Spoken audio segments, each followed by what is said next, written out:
This call is now being recorded. Baik, untuk sesi ke-13 ini kita akan membahas tentang exception pada Python. Ya. Jadi ini sekarang sudah ada di sesi 13.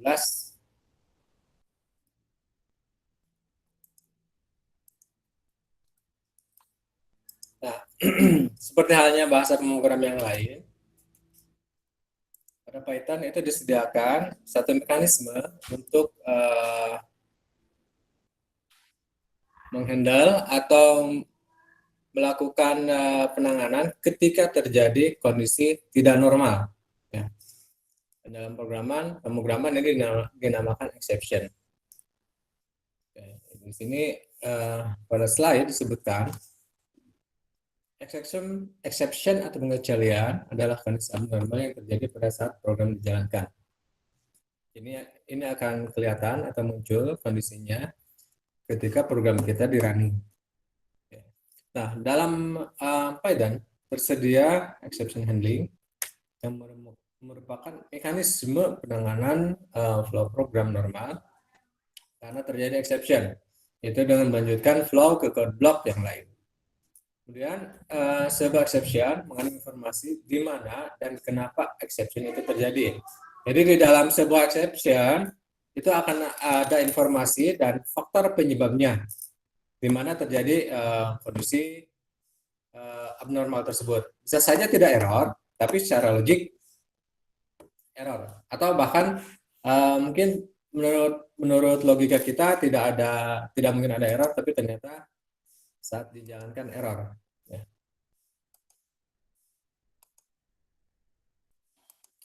Oke. Nah, exception ini harus ditangani jika tidak maka program akan berhenti. Ya. Nah, di dalam Python tersedia fasilitas built-in exception yang akan muncul secara otomatis saat terjadi kesalahan. Nah, saat terjadi error, interpreter Python akan berhenti pada proses tersebut dan mengembalikan apa sih error yang dijumpai ke proses yang menanganinya. Oke, sebagai sebuah contoh sederhana, misalkan di sini kita akan membuat sebuah statement atau sebuah perintah di dalam Python, yaitu untuk menghitung 10 dikali 1 dibagi 0. Dan saat dijalankan,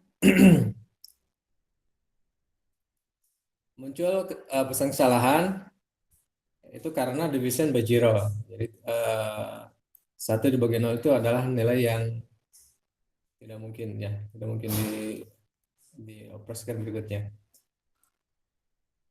Nah, jadi ini terjadi kesalahannya yang diakibatkan oleh operasi aritmetika, di mana angka 10 dikalikan dengan hasil perhitungan 1 dibagi 0. Biasanya 0 juga.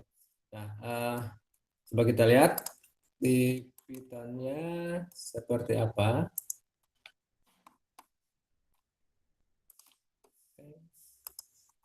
Seperti ini. Atau misalkan coba kita tambahkan, bikin 1 dibagi 0, mungkin tidak. Jadi di Python, bilangan berapapun dibagikan 0 itu menghasilkan error. Ya, ini termasuk exception.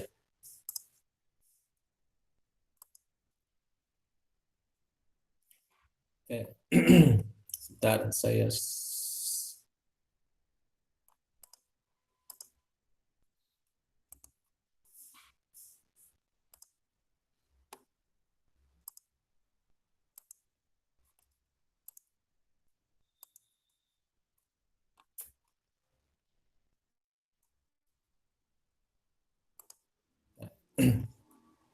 perlihatkan dua contoh perhitungan yang mengakibatkan error sebagai akibat dari exception. Ini penyebabnya adalah 10 dikali 1 dibagi 0. Dan ternyata di Python berapapun bilangan dibagi 0 hasilnya adalah 0. Ya, kalau 0 dibagi bilangan yang lain dia tidak error. Hasilnya adalah 0. Cuma untuk bilangan berapapun dibagi 0 hasilnya adalah error. Oke. Nah, error ini kalau di dalam program harusnya kita berikan penanganan ya. Jadi jangan sampai dia langsung berhenti begitu saja. Nah, sintaksisnya pada Python untuk menangkap exception itu kita menggunakan try ya. Kemudian jadi pada bagian kritikal yang kira-kira kita anggap di sini ini yang kemungkinan akan menjadi penyebab error. Sudah kita tangkap atau kita siapkan diawali dengan keyword try atau clause try ya.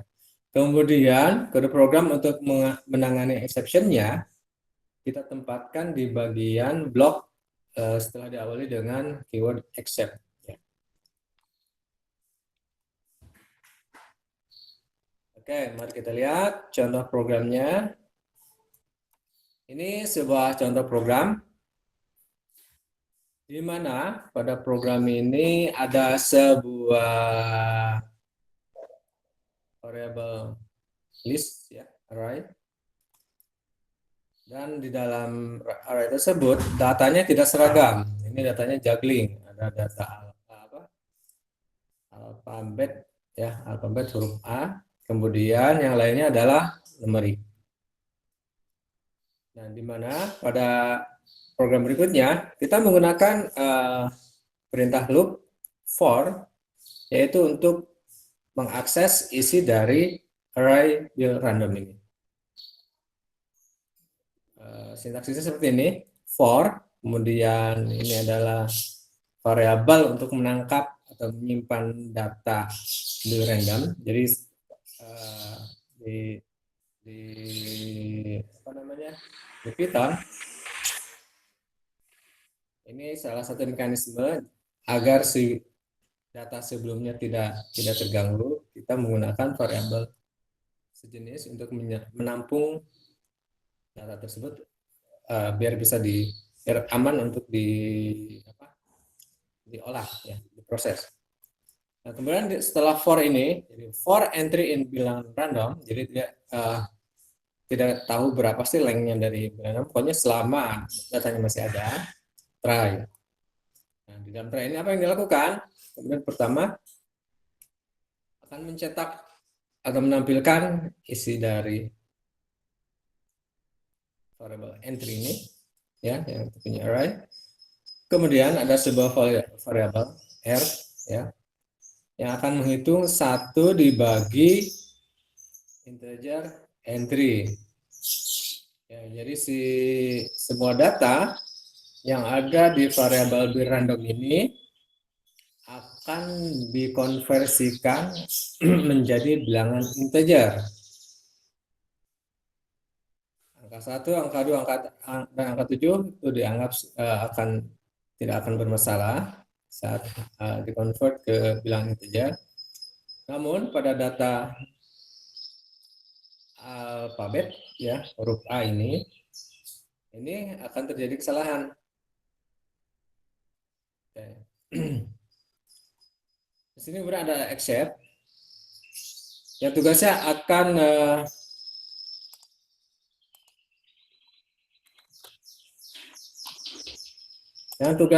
akan mencetak apa sih sumber kesalahan tersebut. Dan program tidak akan langsung begitu saja error ya. Jadi di sini adalah datanya terjadi pada huruf A, ya. Data A ya, prosesnya di break, kemudian exception-nya dimunculkan. Terjadi kesalahan class value error. Nah, kita pun harus bisa membaca sih value error itu apa. Ya, dari sini A. Nah, kemudian data 1 itu tidak masalah. Jadi ini errornya hanya untuk data yang huruf A saja. Oke, ini coba kita lihat contoh programnya.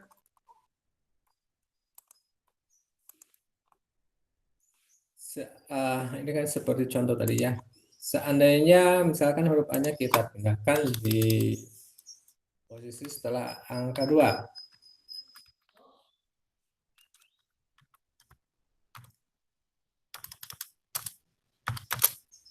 Yang kedua, misi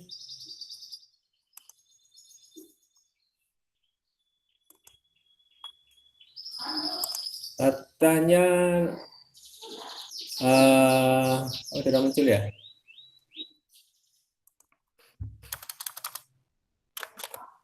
Ya,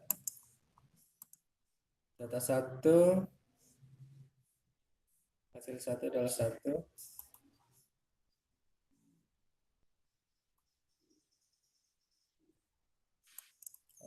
Coba kita lihat berikutnya, kita buang. Oke. Kalau kita tambahkan A,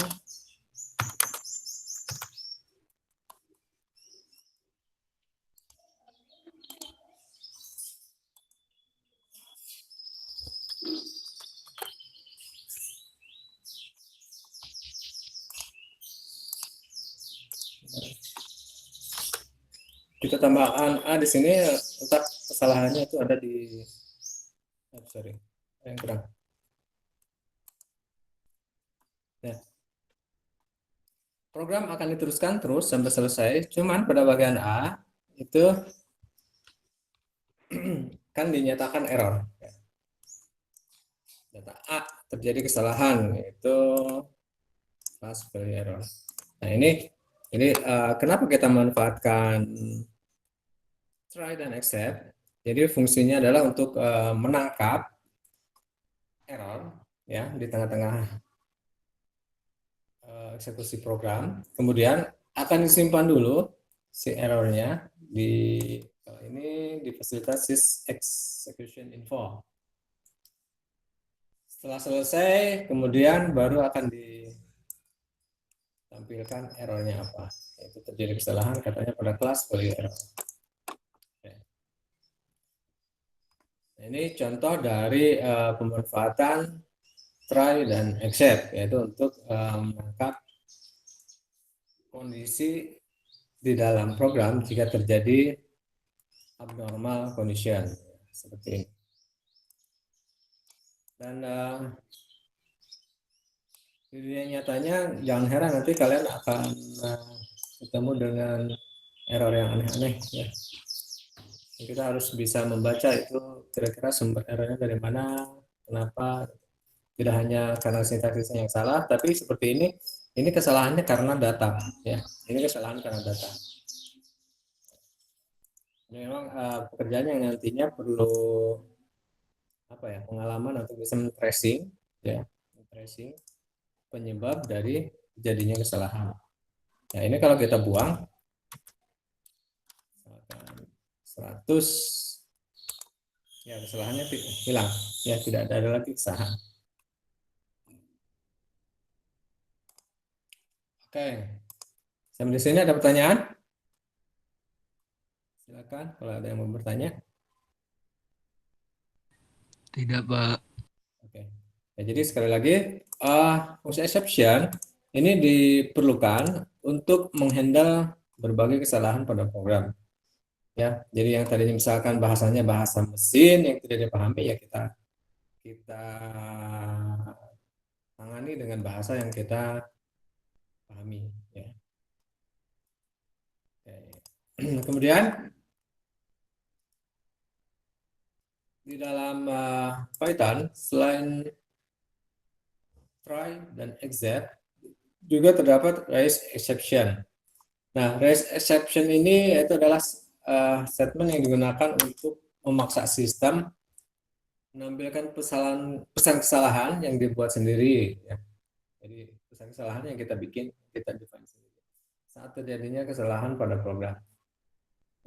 Statement raise mengindikasikan exception yang akan dimunculkan. Contohnya ini sintak yaitu error. Contohnya seperti ini. Misalkan try raise name error in error. Except print alert exception. Pesan-pesan errornya kita ganti dengan bahasa kita. Ya. Itu dengan keyword raise, ya raise, kemudian name error. Ada satu contoh, misalkan, ini contohnya adalah program untuk menangkap bilangan ya yang diinput dari keyboard, kemudian dicek ya programnya ini dicek apakah angka yang diinput dari keyboard lebih kecil dari konstanta ya variable number ini atau lebih besar. Yang diharapkan adalah sama ya. Ini program untuk tebak-tebakan lah. Di sini class errornya ini sih hanya nama saja, class error exception. Kemudian kita bikin tiga kelas. Kita bikin tiga kelas, yaitu kelas error sebagai turunan dari exception ya. Jadi kita membuat kelas error sebagai turunan dari exception. Kemudian kita bikin kelas value to small error sebagai turunan dari error. Di dalamnya hanya ada pass saja. Pass. Kemudian ada satu lagi kelas value to large error sebagai turunan dari kelas error juga. Perintah seperti ini. Ini adalah perintah untuk melakukan looping selama kondisi true. Ya. Jadi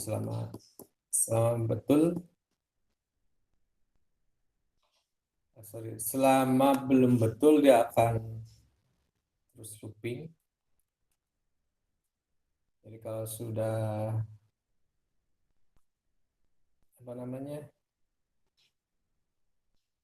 sebentar, while true, karena ada dua except ini, jadi si loopingnya akan terus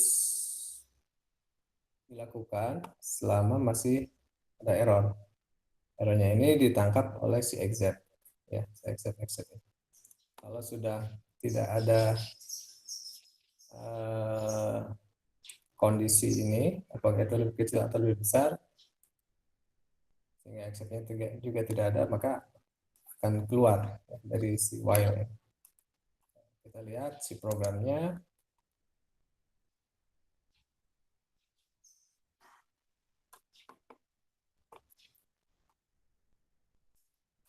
Oke.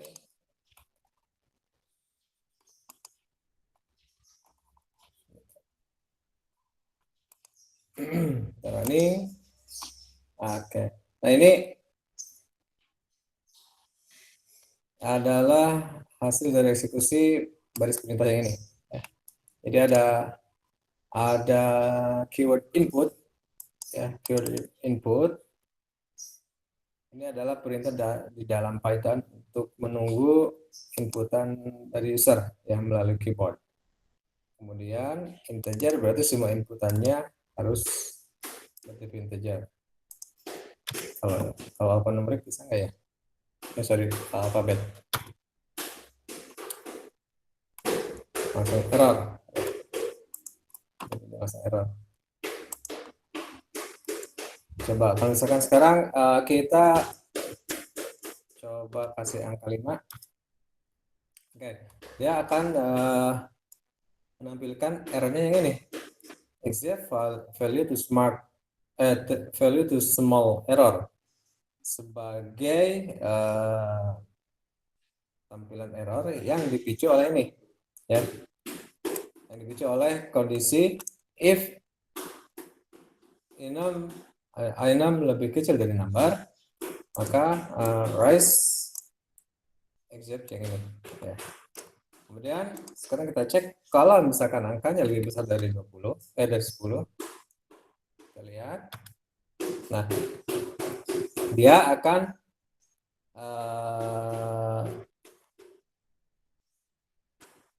menampilkan pesan error melalui raise yang ini, value too large, karena hasil dari kondisi 6 lebih besar dari number. Jadi di ini di Python kita menggunakannya elif ya, else if. Ini singkatan dari else if menjadi elif. Nah, jika kita tepat menginputkan angkanya, angka 10, ini artinya kita keluar dari looping try ini, ya. Itu dengan adanya perintah break, ya. Kalau breaknya dihilangkan, kira-kira seperti apa ya? Nah, langsung 10. Looping juga. Jadi di sini statement yang membuat program berhenti dari looping itu adalah break, ya.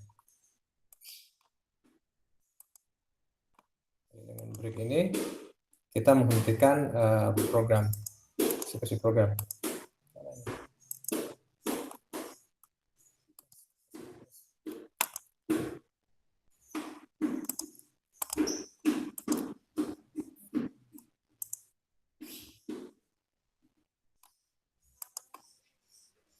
Oke, itu contoh penggunaan RISE, ya. Contoh RISE yang pertama. Kemudian di bawah sini juga ada contoh RISE yang kedua. Bisa di break. Ini nggak bisa di break, saya hapus dulu deh.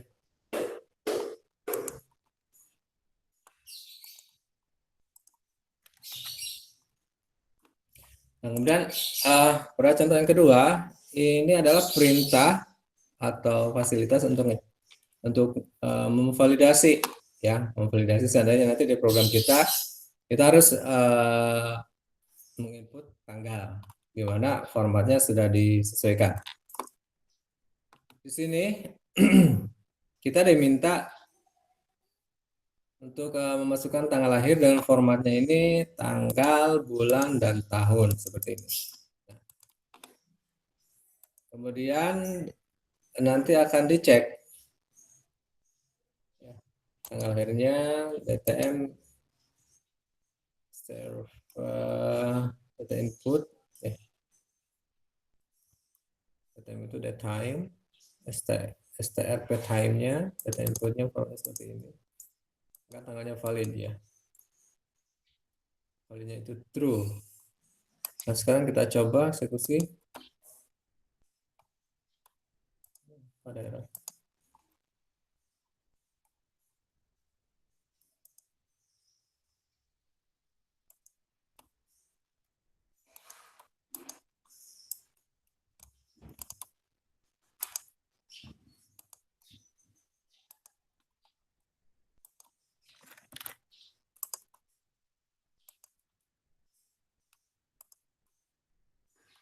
Sebentar, ini ada error.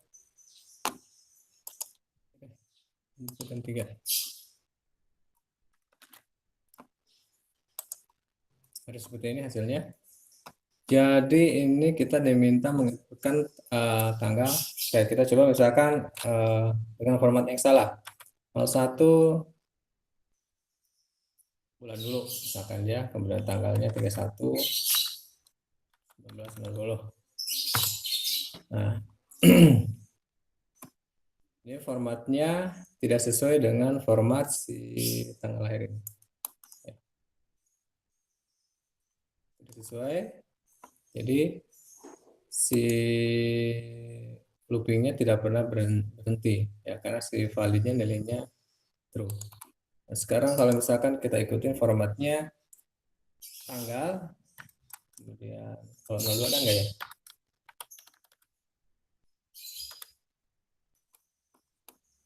Tidak ada. Dia cukup bagus. Kita bisa ngecek langsung ke bulan Februari itu tidak ada tanggal 31. Tanggal 30 bulan 9 2005. Enter. Ini karena format tanggal yang kita input, ya, sesuai dengan format yang diharapkan, program langsung ke bagian atau program akan keluar dari looping dan diteruskan ke perintah berikutnya. Oke, ini contoh penggunaan try except, ya. Kemudian tadi ini tidak melibatkan RISE. Nah, kalau yang ini kita menggunakan RISE.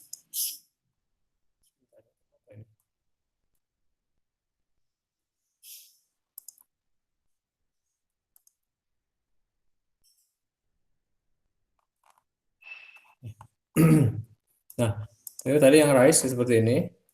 Jadi saat terjadi error, dia akan memanggil exec ya, sesuai dengan nama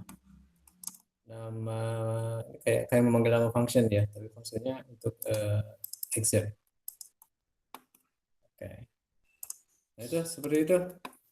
Jadi dua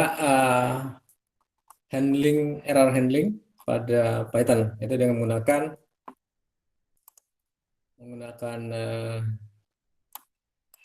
try except, kemudian ditambah satu lagi try rise except. Oke, seperti itu. Ya, silakan kalau ada pertanyaan.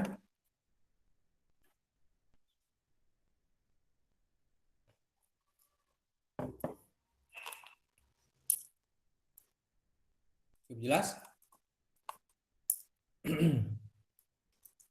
Nah, kalau tidak ada pertanyaan,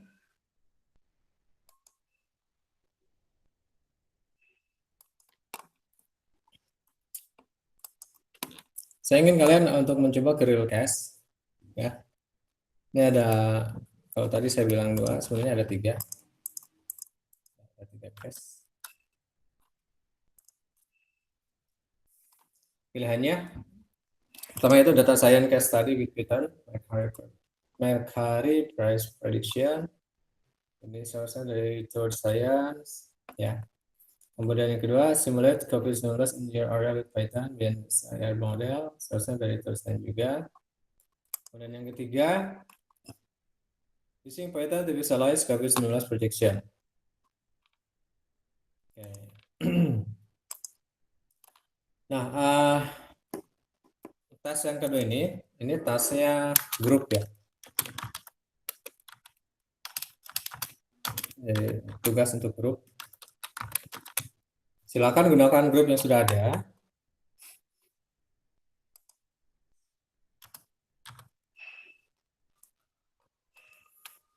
Jadi tugasnya adalah seperti ini. Kalian buatkan resume dari tujuan project, 3 project ini ya.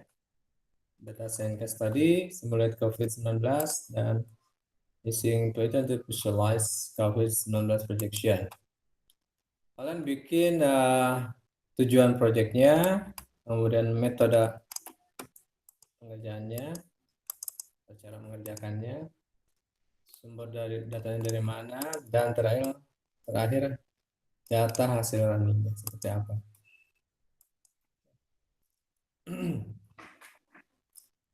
Jadi sini sebelum bisa melihat hasil running, berarti kalian harus bisa atau harus mampu menjalankan atau mengeksekusi apa yang ada di ketiga case ini di dalam Python. Silahkan nanti kalian coba-coba dulu, lihat-lihat dulu. Dan jika ketemu dengan permasalahan yang sangat-sangat rumit, baru konsultasi ke saya ya. Kita coba bahas kira-kira kesulitannya apa. Dan kalau misalkan terlalu sulit, ya mungkin nanti kita coba cari penggantinya untuk case-nya. Oke, ini tuh paham ya? Jadi ini tugas berikutnya adalah tugas grup.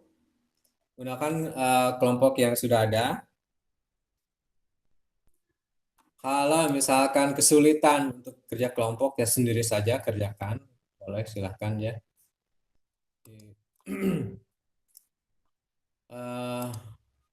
Tugasnya ini kalian kumpulkan sehari sebelum UAS. Jadi sekarang kan sesi ke-13 ya. Berarti ada dua minggu lebih lah. 3 minggu, bahkan 3 minggu untuk mengerjakan perintah ini. Sesi 14, 15, 16 karena kita UAS ya. Oke, silakan, itu materi dan tugas yang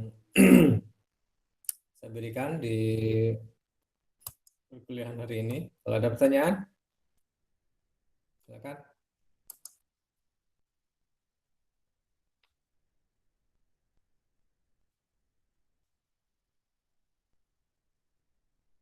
Tidak ada? Cukup jelas?